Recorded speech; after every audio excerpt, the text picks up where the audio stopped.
dos tratados e acordos internacionais e o direito interno.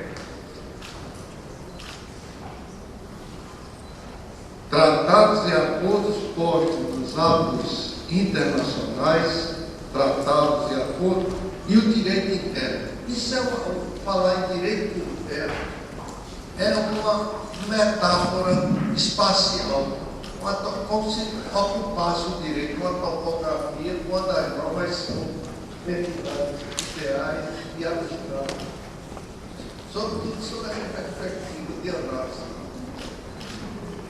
Muito bem, mas é assim que está enunciada a matéria e é assim que eu passo a considerá-la na sua complexidade. Porque o regime desses tratados é extremamente complexo. É extremamente complexo. Compreende aspectos de direito nacional, sobretudo constitucional, aspectos de direito internacional e aspectos de direito comunitário ou direito de integração. Muito bem. Diante dessa complexidade que está a demandar a nossa meditação em profundidade, a primeira questão que vem à minha consciência é a seguinte: é preciso alertar a todos para um aspecto algo heterodoxo, nada ortodoxo, que envolve este questionamento e este problema. E que é o seguinte: eu verifico que a gente tem uma tendência muito grande, isso está presente aqui também nessa conversa, de ter uma visão meramente sistemática do direito. E, como diria Theodor Hitler, um jurista alemão que escreveu um livro, uma pequena obra, o sistema é um cededor do problema. Se o problema não cabe dentro do teu sistema, você vai procurar outro sistema. Você não vai procurar outro sistema, pelo contrário, trata-se de um falso problema. Mas o problema, visão diferente, completamente diferente, é um cededor de sistema. Se eu não resolvo o problema com essa visão, essa perspectiva problemática determinada, eu tenho que tratar de enveredar com outra perspectiva.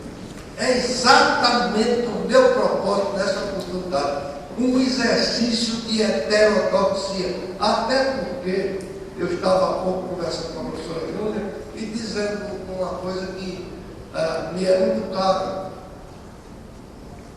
Se você vai pelos mesmos caminhos, tudo é caminho, como nos ensinou Heidegger, você só vai obter o mesmo resultado da ciência. Portanto, vamos tentar uma solução que seja algo inconformado, para ver se a gente recebe a inspiração tão fortuita e arbitrária, né, de algumas propostas de soluções que venham a enriquecer o quadro geral da tributação. Porque se nós nos perdermos no burburinho das considerações meramente tópicas, nós não vamos esgotar nunca a lugar do sistema.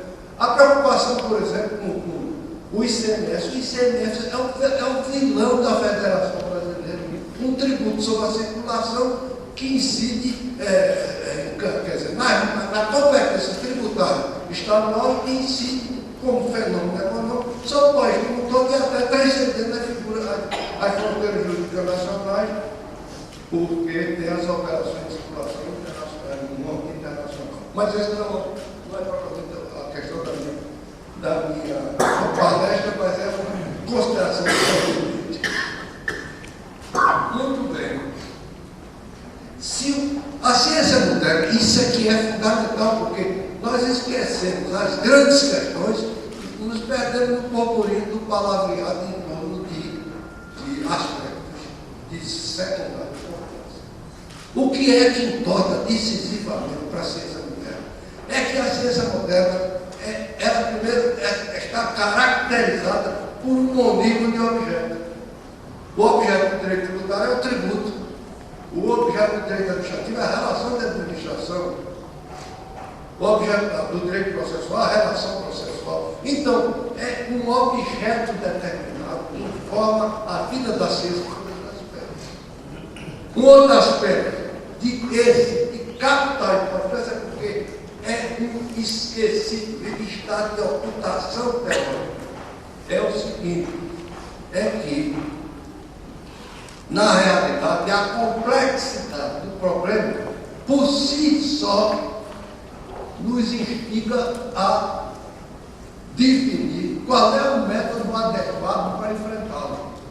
Primeiro, vou falar sobre o problema da redução de complexidade que informa, por exemplo, a ciência do direito tributário, mas não apenas ela.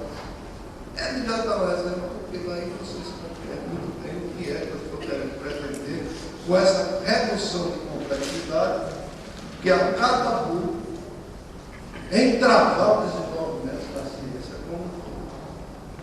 Vejam vocês, se vocês consultam um clássico do direito administrativo, como Fritz Kleiner, ou Otto Meyer, vocês vão encontrar o direito financeiro como um aspecto, um capítulo do direito administrativo. Porque naquele tempo o direito tributário não tinha direito financeiro, muito menos o tributário, a importância que tem hoje. E a consequência disso era que o direito tributário era apenas o direito administrativo tratado enquanto tal. Muito bem, mas com o desenvolvimento que é a evolução do quadro de fato e político que envolve esse problema, o direito financeiro se emancipou do direito administrativo, passando a constituir um capítulo à parte. Então, o direito administrativo perdeu simplesmente o setor material normativo relativo ao direito tributário. Imaginem que perda. O tributário não financeiro, toda a atividade financeira do Estado, receita, despesa, orçamento, crédito, tudo isso saiu. Quer dizer, foi uma reforma verdadeira, com licença da metáfora, que às vezes esclarece muito, uma verdadeira sangria conceitual no campo do direito administrativo. Muito bem. Mas, veja-se bem, como é que se corresponde exatamente a uma redução de complexidade. Era complexo demais você examinar o direito administrativo e o direito tributário. O problema é que sempre que possível deve-se impor um método de não de redução, mas de amplificação, complexificação.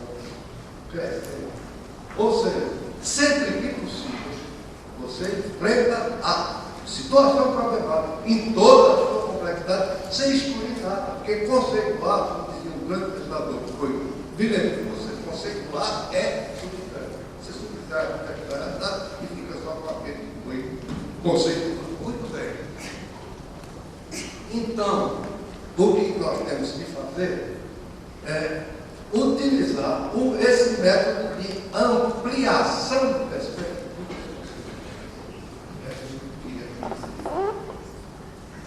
E para tanto é necessário examinar, por hipótese, várias provas.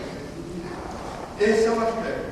Outro aspecto, consequência dessa situação que se desenvolveu no campo do direito. O que é que nós estamos vendo? Redução de complexidade. De novo, atua o critério.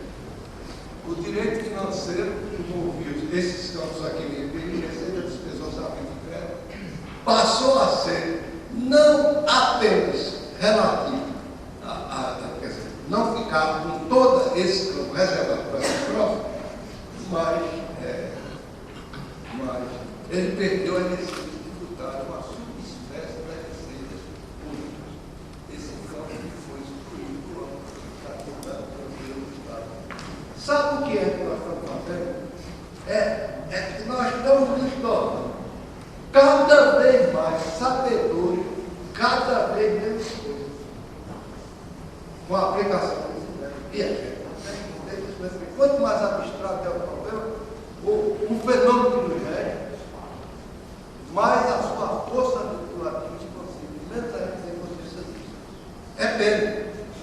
Mas a verdade é que esse método de enfrentamento de complexidade não foi considerado, e daí diante formou, por exemplo, todo o desenvolvimento subsequente da doutrina do direito tributário. O que é que vocês veem no campo do direito tributário? Vamos, a gente pega um problema. O problema é o seguinte: os campos tradicionais de estudo vão reduzir complexidade. Ninguém vai examinar os efeitos sociais que o tributo provoca, a dimensão pragmática do problema é uma grande oculta, uma grande esquecida, embora seja o fenômeno mais instigante que tenha no momento para o ponto de vista para comissionar a nossa legislação. Mas ela fica em estado de ocultação. É curiosíssimo. Consequência, você passa realmente a se tornar, ao final desse longo processo executivo, uma espécie de especialista na cabeça do confundido, cada vez mais. O direito tributário não está em frente a isso, não. O direito ambiental tributário está tendo aí uma dimensão tal que ele se supõe que precisa ser profeta para isso, e brevemente o direito tributário perderá esse campo de investigação. Agora, vejam vocês, como havia uma circunscrição só para esse campo, aí ocorreu um fenômeno muito complicado e muito responsável dele próprio, uma estagnação nos estudos jurídicos relativos ao tributo, que é o seguinte: é uma rebelião do jurista contra a norma. É a rebelião do jurista contra a norma. O que é que eu quero significar com isso? Por exemplo,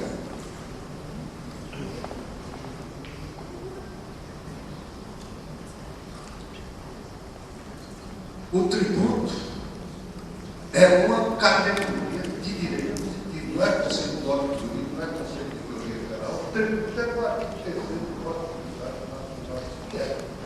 Mas quando a gente vai para o Código Tributário Nacional, aí encontra o quê? Encontram que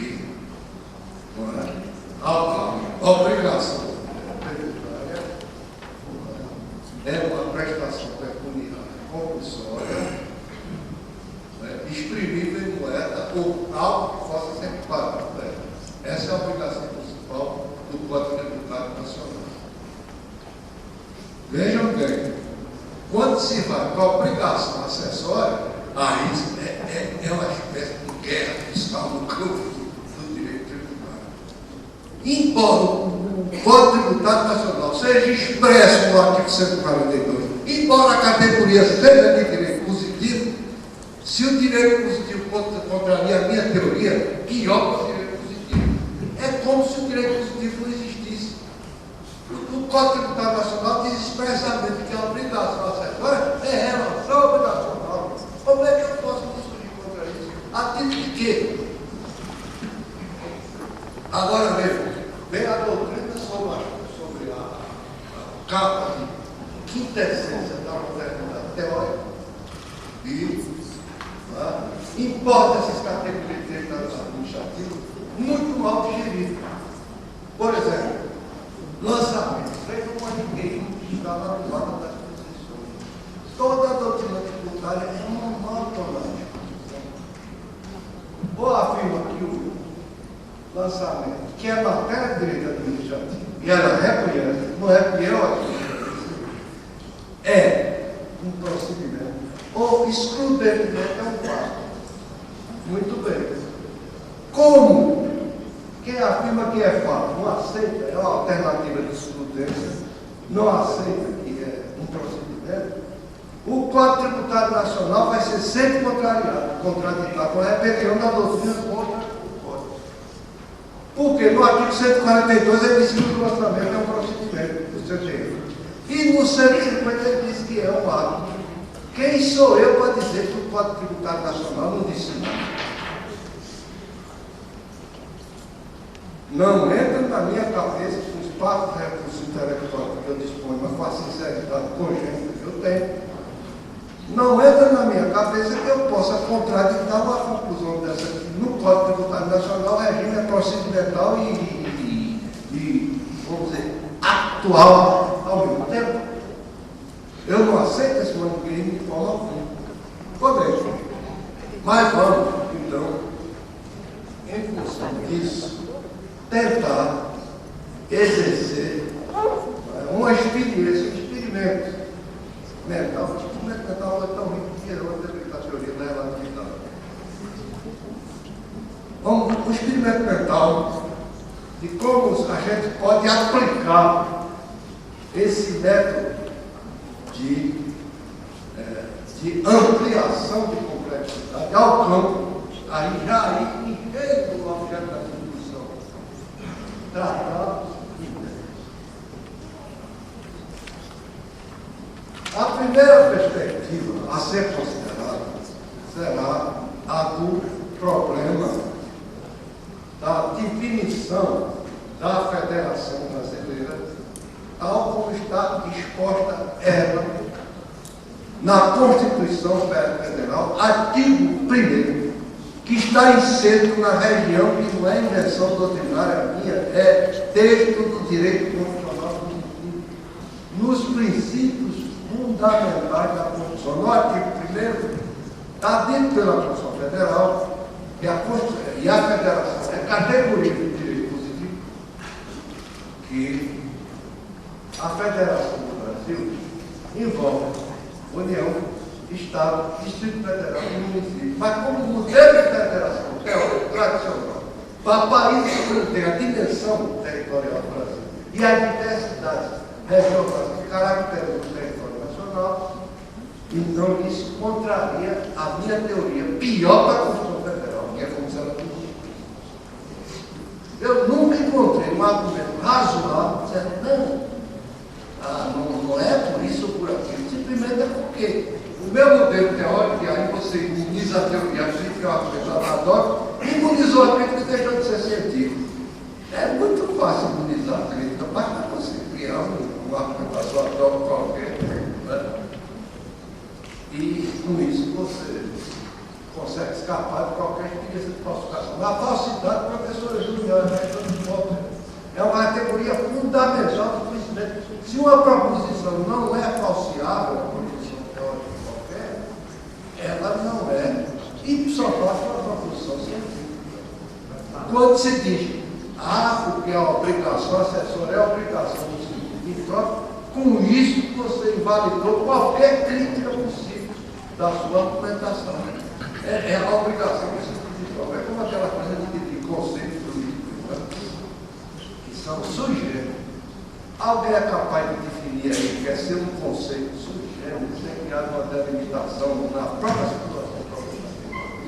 Eu não sou capaz de definir. Muito bem. O que é que diz a Constituição Federal? Que a Constituição envolve isso. Tá? E que agora você veja as consequências disso. A União é uma pessoa constitucional ao lado do Estado, do município e do Distrito Federal. É curioso. Olha, 5 minutos para cá. 5 minutos, sou o primeiro.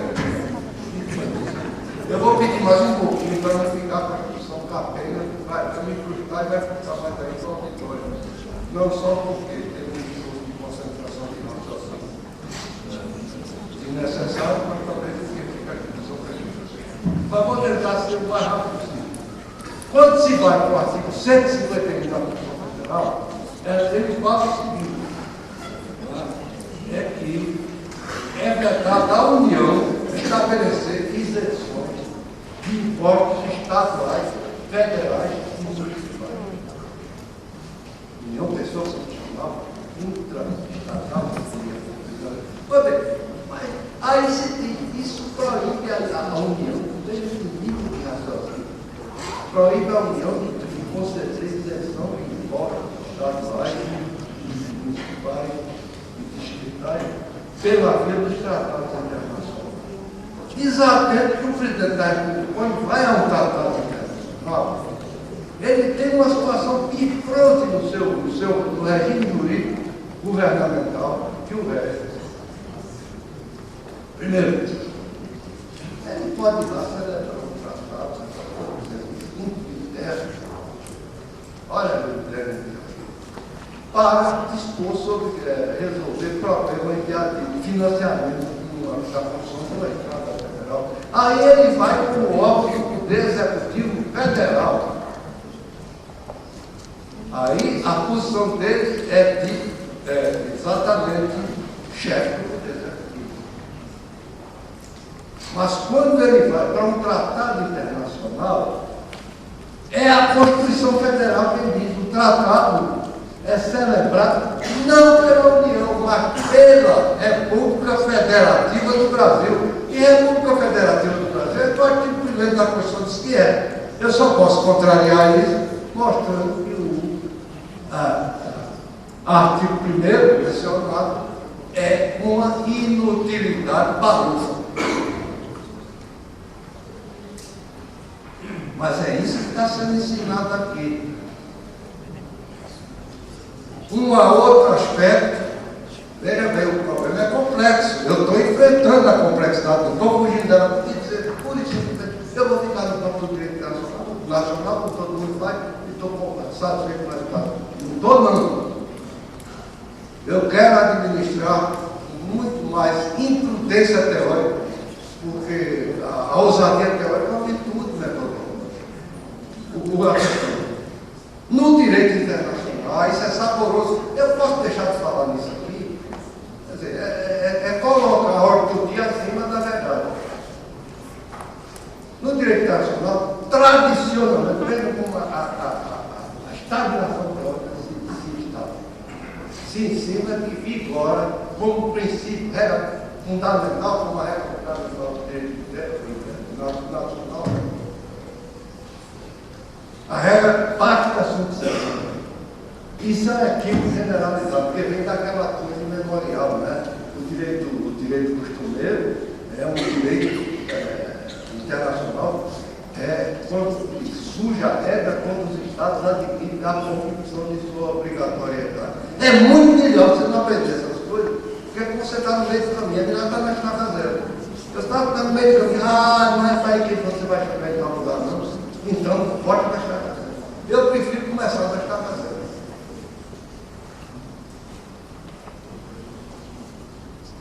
Vejam vocês. Então, o que é que está nos interessando? A regra pacta sunt servanda existe em espírito do direito internacional. O pacto deve ser cumprido. Mas é um requisito de eficácia. Em qualquer estudo de teoria geral do direito, você vai encontrar a distinção entre validar a coexistência do ato e a sua eficácia. Como é que eu posso produzir eficácia se eu tenho antes um ato que foi introduzido no sistema jurídico internacional por uma regra de direito costumeiro convencional? Essa regra é completamente diferente. O preconceito que só havia a obrigação de existir direito internacional é que obscureceu o problema.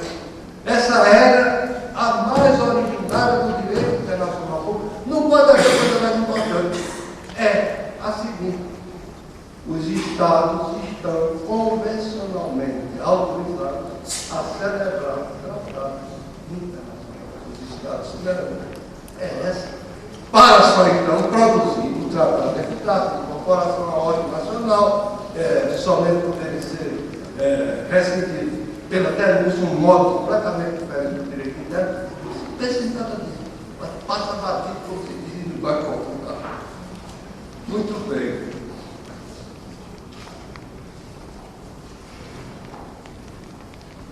E o direito comunitário? Eu vou encerrar aqui, ficando com isso, eu vou encerrar a discussão aqui, em quase que o ditado aí, regimental. O direito direito comunitário é a inovação mais importante da virada do milênio, os últimos anos do século passado. E o atual milênio. Mais importante, não tem nada mais importante que isso. Olha, o nível de integração conseguido pela União Europeia, nós temos aqui ilustres professores olhando desse ano, o nível de integração da União Europeia só nos provoca, né? A mim, por exemplo, eu sinto inveja, porque acho que a solução está nisso. A solução do Brasil não está em ICMS, não, nem imposto de serviço. Eu sou advogado de prefeitura, serviço imposto municipal, fui a vida toda, mas eu não compactuo com isso. O imposto comunitário, por excelência, seria o IVA, mas vejam que impasse pragmático no campo da aplicação constitucional, no campo da aplicação do direito comunitário. O que é mais acertado não pode ser aplicado, não pode ser feito, veja a dimensão pragmática, não importa. Não pode ser implementado por questões não de ordem técnica e jurídica, não é a sintaxe jurídica, não é a semântica jurídica, nada disso. O problema é pragmático. São as oposições políticas, governos estaduais, a professora Meriel fez uma bela sobre isso. Eu digo até, professor Meriel, se eu fosse governador do Estado, pois é obviamente, a primeira medida que eu tomava era abrir uma guerra fiscal sadia e saudável. É absurdo você ter um imposto comercial na mão, teórica, praticamente na mão do Estado, agora fica todo ano se discutindo reforma tributária. Reforma tributária para lá, reforma tributária para cá, e você não toca no ponto essencial. Ninguém troca na simplificação do sistema tributário, a não ser com a anunciação meramente retórica. Quem é que pensa em tirar imposto de serviço do município? Quem é que pensa em unificar o imposto de circulação na mão da União, como devia ser feito? Quem é que pensa que no campo da União mesmo você tem diversas, não apenas o IPI, do Imposto de Produtos Industrializados, mas várias contribuições que economicamente incidem sobre a mesma base dos impostos, uma única virtude imediata de escapar, por exemplo, ao problema da redistribuição de renda. Essa CPMF e IPMF, eu não sei que eu quero nem saber quando é que o dinheiro mental. Isso são as patas de dano na cabeça de nós todos, porque o governo não vai nunca abrir mão disso. Por que é que se criou a CPMF? Ora, se falava da simplificação extrema do sistema, reduzindo o sistema. Imagina que coisa, um sistema como o do direito brasileiro, há um imposto só, um imposto único. Mas isso é uma fratura de realidade. Como é que se ia fazer isso? E resultado? Por conta disso, quando começou a ser discutido, logo nos primórdios, a origem era degenerada. Quando a origem é degenerada, não vai está nada que. Quando começou a ser discutido, tem todo o jeito, tem todo o aspecto, mais um, que era imposto provisório sobre a movimentação financeira, digamos, provisório definitivo. Essa aqui é a questão. Muito bem. Mas, quando eu digo o grande problema é o problema do direito comunitário, eu não estou divulgando retrocesso, passo atrás, que negasse as grandes contribuições da evolução do sistema jurídico nacional como todo. Pelo contrário, eu acho que muitas vezes a visão retrospectiva é que conduz a compensar artefatos do futuro, porque o passado é precisamente aquilo que fica do que passou. Memória. Uma bela lição que eu aprendi com esse presidente João Kennedy. Muito bem. O que ocorre? Nós temos um dispositivo na Constituição Federal, artigo 4, que diz essa programação constitucional. Eu, obviamente, eu não tive nenhuma participação nisso, mas a acolho integramente.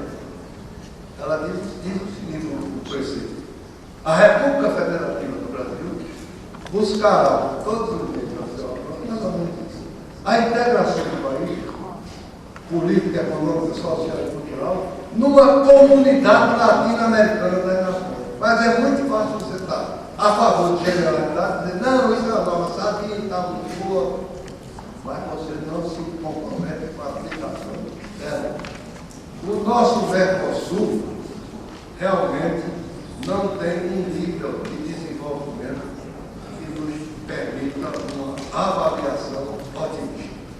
Contudo, eu sou uma pessoa que não tem nenhum compromisso com a questão da pura coerência lógica e formal, porque a lógica do raciocínio jurídico só tem conduzido a essa visão, que é a da dogmática jurídica tradicional, aquela fórmula que não leva a coisa nenhuma, a não ser confusão mental na cabeça do indivíduo. E resultado, a gente não participa efetivamente, enquanto jurista, do processo de integração da legislativa. Por quê? Porque, não, isso é coisa para o político. O jurista não. E, vigor, é o último, é a última referência que eu vou fazer aqui. Durante o século passado todinho, eu digo que um homem, ele é um gênio, quando ele influencia o pensamento contemporâneo, porque o gênio é um contemporâneo do futuro, é um homem que tem os olhos voltados para o futuro. Um homem que permeou o seu pensamento do século passado todinho foi Hans Kelsen, o autor da teoria pura do direito. E Kelsen foi que introduziu esse dualismo tradicional. Apesar de que nós somos humanos, somos acolhedores, congênitos de erros. Kelsen foi quem no direito aplicou, buscando no e Kant, o dualismo ser e dever, o abismo entre o ser e o dever. Esse abismo, modernamente, já está sendo transposto pela pragmática jurídica, porque a pragmática inverte a versão da norma tradicional. Não trata da norma de conduta, trata dos efeitos que a norma produz na realidade social. Eu digo, amém. É isso que nós estamos precisando para inovar. O que é que está produzindo isso aí? O que é que está produzindo essa conduta? Por que eu direi que o jurista tributário não pode apreciar, por exemplo, as discussões do livro, dos órgãos governamentais, ou agências principalmente, porque isso é matéria extra-jurídica, o direito só constrói a partir da norma. A pragmática controle não, que a visão não é sobre a norma jurídica, mas a visão sobre a norma de conduta, vai a pouco transformado, que a gente conseguiu perspectiva. Se a gente não tiver consciência disso, como dizia Jamicão, o melhor aluno que eu posso ter é aquele que nunca está de acordo comigo. Eu não estou buscando acordo, não estou buscando unanimidade, nada. O que eu busco simplesmente é uma honesta apreciação dessa matéria, de sorte que, enquanto juristas, nós sejamos co-participantes dos destinos da nossa nacionalidade.